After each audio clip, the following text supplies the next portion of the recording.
দর্শক, গত ২৪ ঘন্টায় নেত্রকোনায় নতুন করে ৯ জনের শরীরে হাম উপসর্গ শনাক্ত হয়েছে। এ নিয়ে মোট আক্রান্তের সংখ্যা দাঁড়িয়েছে ২৩৬ জনে। এই বিষয়ে আরো তথ্য জানানোর চেষ্টা করব আপনাদেরকে। আমাদের সহকর্মী মির্জা হৃদয় সাগর যুক্ত হচ্ছেন আমাদের সাথে।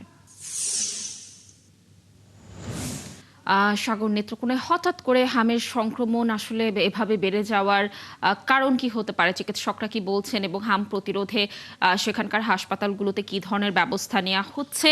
জানাবেন বিস্তারিত তথ্য।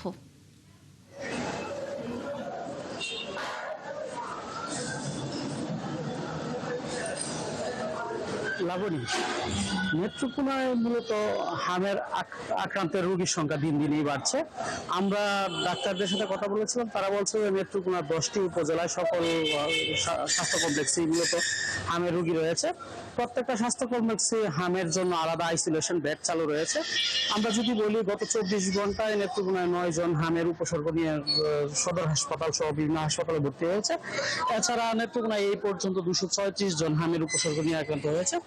আমরা স্বাস্থ্য বিভাগের যিনি আছে সিভিল সার্জন, তার সাথে কথা বলেছিলাম যে হঠাৎ করে নেত্রকোনা হামের আক্রান্ত সংখ্যা বাড়ার কারণটি জানতে চেয়েছিলাম। তিনি যেটি জানিয়েছে, হাম মূলত একটি ছোঁয়াচে রোগ।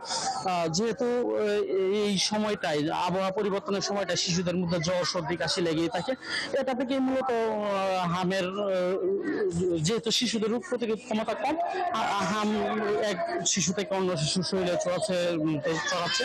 আমরা আরেকটি বিষয় যদি বলি, হাসপাতালগুলোতে মূলত হাম আইসোলেশন বেড তৈরি করা হয়েছে শিশু বিভাগের পাশে, যার কারণে মূলত আশঙ্কাটা আরো বেশি।